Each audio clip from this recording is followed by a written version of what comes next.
Mga ka-Watsanler, samahan niyo po ako at ako'y magluluto ng masarap na ulam ngayon. Nakita niyo naman po, ang ating isda ay nilagyan ko po ng maraming pansahog na okra, ampalaya at iba pa.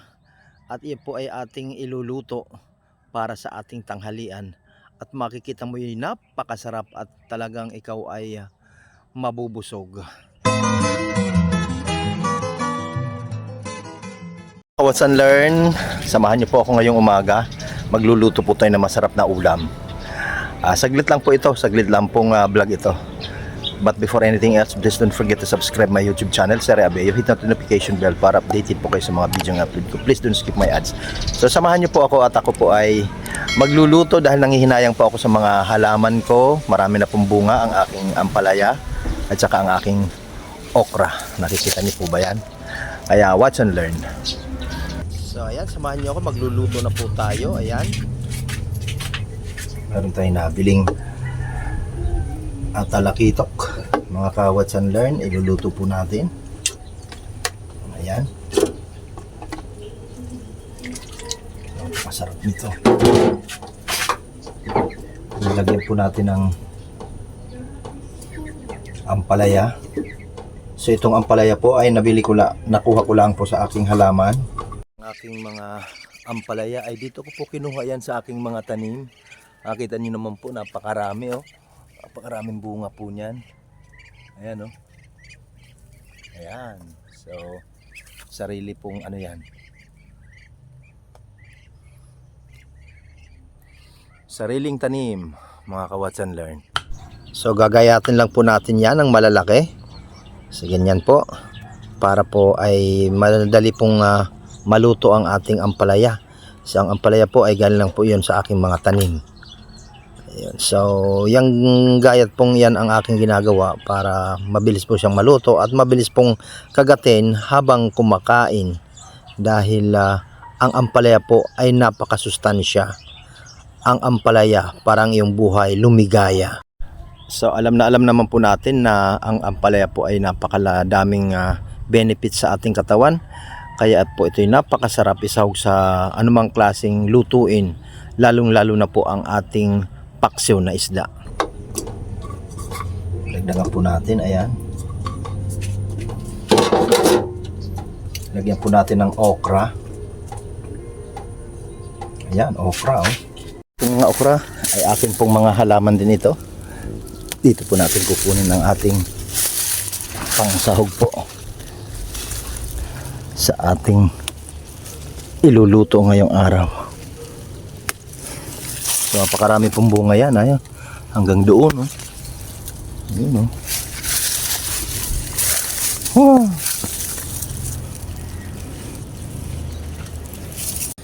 Tapos ito po. Okra. Tapos lagyan po natin ng sili. Ayan. Siling pula. Tapos luya.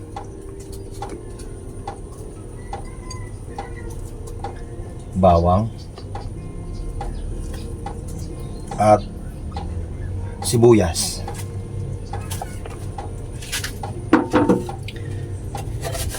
Lagyan po natin ng kaunting asin,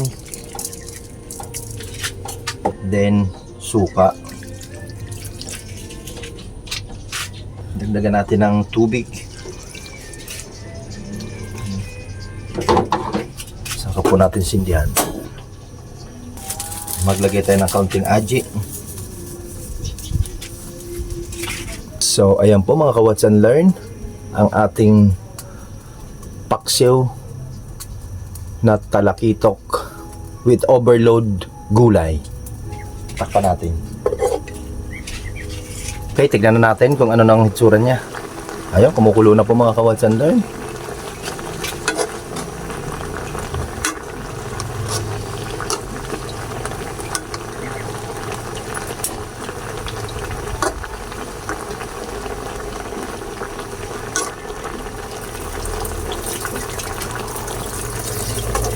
Yan, tignan na natin.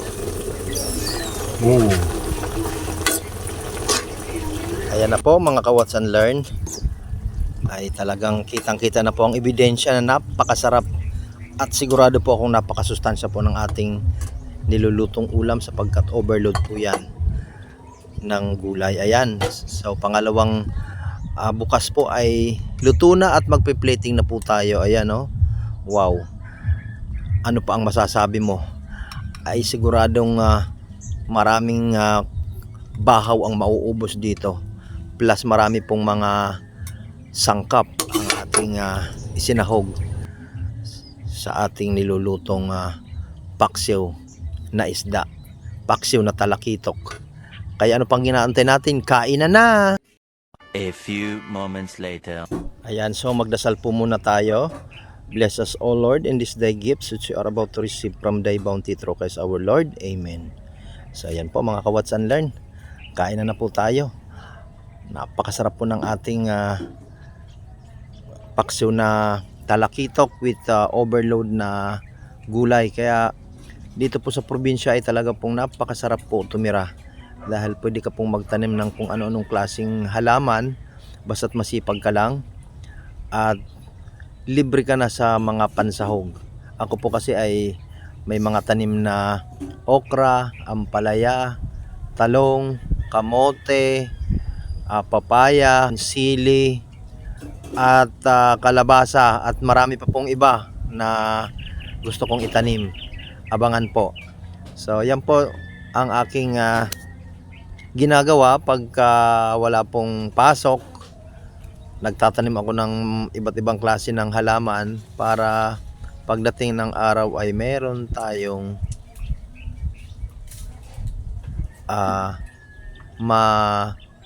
makukuhang pansahog na gulay. So habang nag-voice over po ako, meron po akong nakitang bayawak.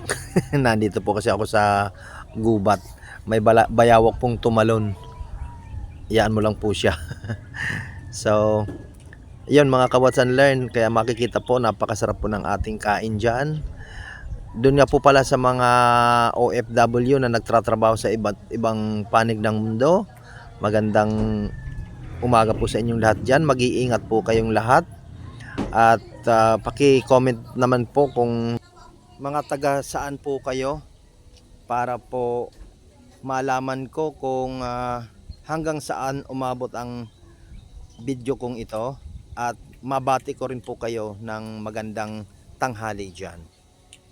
Yan po ay napaka-simpleng luto pero napaka-sustansya, at higit sa lahat napaka-affordable pa, dahil ang akin lang pong binili dyan ay yung isdang talakitok.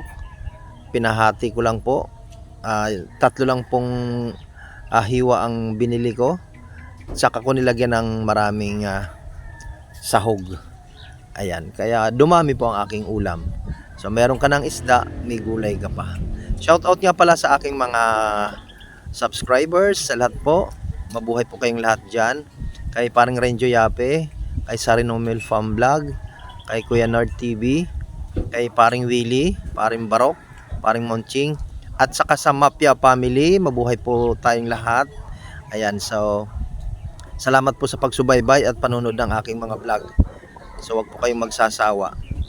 Ayan, so nakita nyo naman po na sa simpleng pagluluto, mabilis lang iluto, pero talaga naman pong napakasustansya. Kaya samahan nyo po ako sa lahat po ng aking mga upload, dahil marami pa po tayong ipakikita sa inyo na video na kagaya po nito.